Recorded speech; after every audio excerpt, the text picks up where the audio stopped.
रूखी जागृति से आध्यात्मिक जागृति की ओर। जब हमें अपनी शक्तिहीनता को कबूल करने की आवश्यकता होती है, हम शायद पहले इसके खिलाफ शक्तिशाली बनने के तरीके ढूंढेंगे। इन सारे तरीकों को आजमाने के बाद हम दूसरों के साथ शेयर करते हैं और इससे हमें आशा मिलती है। दोस्तों, ये कह रहा है कि एक एडिक्ट जो होता है ना, एक नशेबाज, वो कभी भी मतलब अपने आप को ना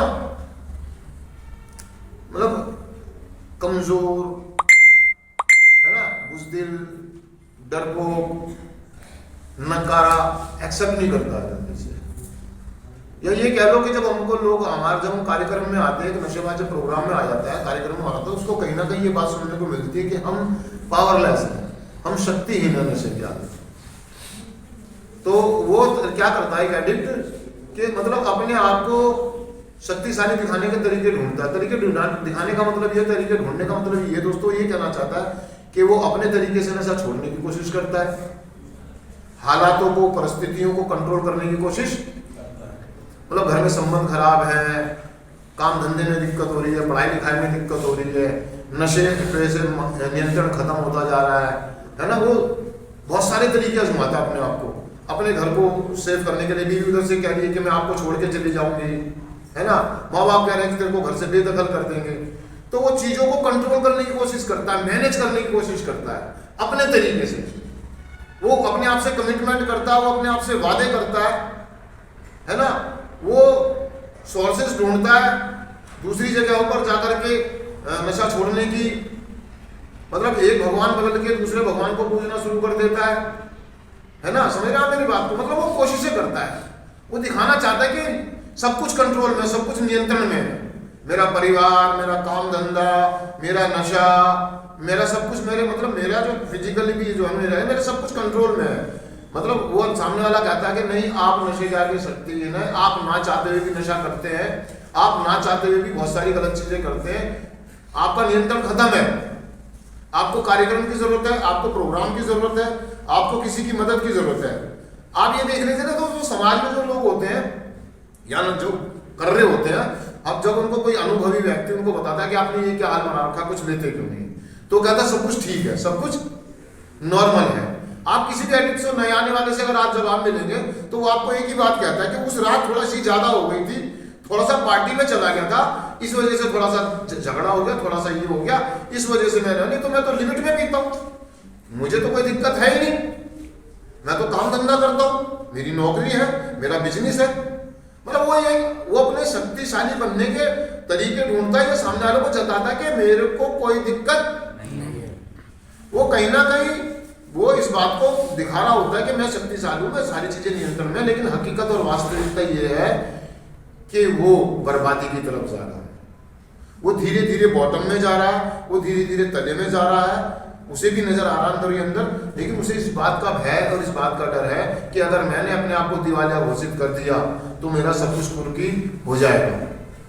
दिवालिया घोषित करने का मतलब समझ रहे आप?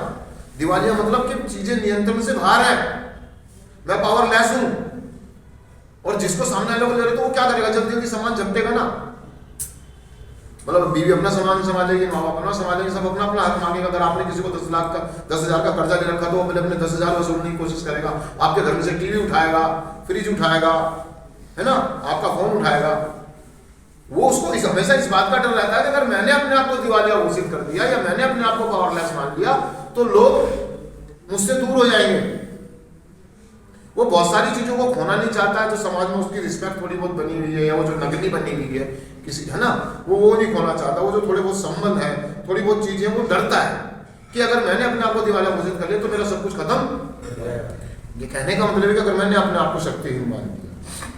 लेकिन कहीं ना कहीं वो जो हम एफर्ट्स करते हैं, वो जो हमारे अनुभव है, जो हमें एक्सपीरियंस जो करते हैं, जो अपने आप को नशा छोड़ने की कस्में खा के वादे करके जगह बदले, स्थान बदले, मात्राएं बदली, नशा बदला, है ना, अपने तरीके से जिंदगी को चलाने की कोशिश करी, वो एक्सपीरियंस जब हम शेयर करते हैं तो वो आशा में बदल जाता है। वो आगे चल के कह रहा है कि वो आध्यात्मिक जागृति बन जाता है। वो मेरा अनुभव बन जाता है, मेरा एक्सपीरियंस बन जाता है। मैं उस अनुभव के आधार पर अपनी रिकवरी को आगे ले जाता हूँ। मेरा पास्ट का अनुभव, मेरी जो रूखी जागृति थी, वो ये बताती है कि जब तक मैं अकड़ में रहा, मैं तन के रहा, मुझे कोई फायदा। जिस दिन मैं विनम्र हो गया, झुक गया, मैंने समर्पण कर दिया, उस दिन से मेरी जिंदगी में बदलाव आने शुरू हो गए। आपने सुना होगा बड़े बुजुर्ग के झुके हुए पेड़ पर फल लगते हैं।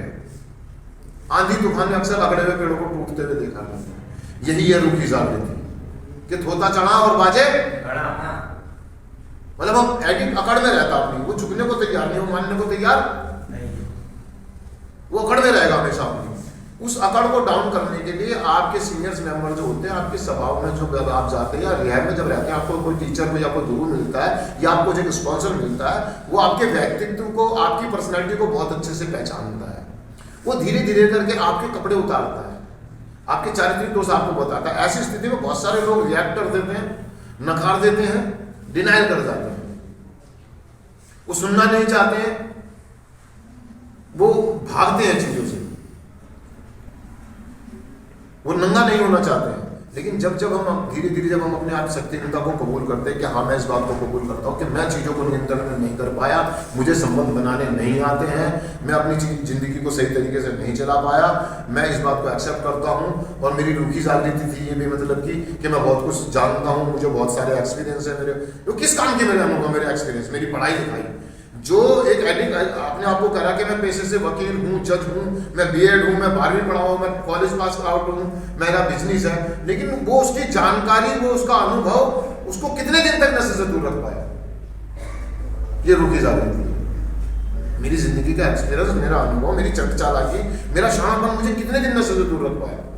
आप सभी ने देखा होगा, मैंने अपने दिमाग से चल करके, या मैं अपनी बात करूं तो मैंने अपना शाना दिमाग चला करके अपने पूरे ताकत लगा करके झोंक दी। मैं ज्यादा दिन नशे से दूर, 2 दिन, 4 दिन, 5 दिन, हफ्ता, 10 दिन, महीना, उसके बाद वही दोबारा से नशा। और ये हर एक एडिक्ट के साथ होता है, हर एक नशेबाज के साथ होता है।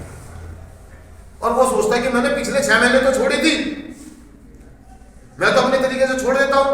वो तो मैंने उस दिन इसलिए पी ली कि घर में थोड़ी सी बात बन गई थी, झगड़ा हो गया था, या बॉस ने मुझे डांट दिया था, नहीं तो मैं तो छोड़ देता हूं। मैं तो, ये रूखी जागृति है, ये आपकी गलत फहमी है।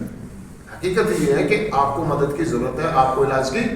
और एडिक्ट किसी के आगे झुकना नहीं चाहता, किसी के आगे समर्पण करना नहीं चाहता। लेकिन जिस दिन हम अपनी शक्तिहीनता को कबूल कर लेते हैं, हम समर्पण कर देते हैं, अपने अहंकार, ईगो, गुस्से, घमंड को साइड धर करके, अपने दिमाग को, अपनी सारे अनुभव, एक्सपीरियंस को साइड करके सामने वाले के अनुभव के आधार से चलना शुरू करते हैं, तो हमारी आध्यात्मिक जागृति होती है। और हम धीरे धीरे धीरे धीरे धीरे कार्यक्रम के कदमों पर अमल करना शुरू कर देते हैं। और वो जो हमारा पास्ट का जो एक्सपीरियंस होता है, हम उसका अच्छे से इस्तेमाल करके आने वाले नए मेंबरों को शेयर करते हैं कि ये सारे काम जो आप करने की कोशिश कर रहे हैं, मैं कर आया हूँ, इससे कोई फायदा नहीं। जगह बदलने से, नशा बदलने से, झूठे कसमे वादे खाने से कोई फायदा आपको नहीं होने वाला, तब जब तक आप अंदर से, अपनी आत्मा से इस बात को एक्सेप्ट नहीं करेंगे कि हाँ सही में मैं नशे के आगे शक्तिहीन। हमारा पास्ट, हमारा एक्सपीरियंस ये बताता है कि हम नशे के आगे शक्तिहीन है, लेकिन मानते, हम जानते सब कुछ है, हम जानते सब कुछ है, लेकिन मानते नहीं है। जिस दिन हम अपनी इस जानकारी को मानने लगेंगे, मेरे जो अनुभव है, उस दिन हमारी आध्यात्मिक जागृति शुरू हो जाती है दोस्तों। तो दोस्तों मैं चिंतन पढ़ देता हूँ। सिर्फ आज के दिन मैं अपनी रूखी किस्म की जागृति को पहचान लूंगा। आज के दिन मैं पहचान गया हूं कि वो रूखी जागृति थी, मेरी जितना भी एक्सपीरियंस है वो किसी काम का नहीं था, लूंगा। और उसका एक अनुकूल अवसर के रूप में लाभ उठाते हुए अपनी आध्यात्मिक जागृति की दिशा में आगे बढ़ूंगा। शुक्रिया दोस्तों, धन्यवाद।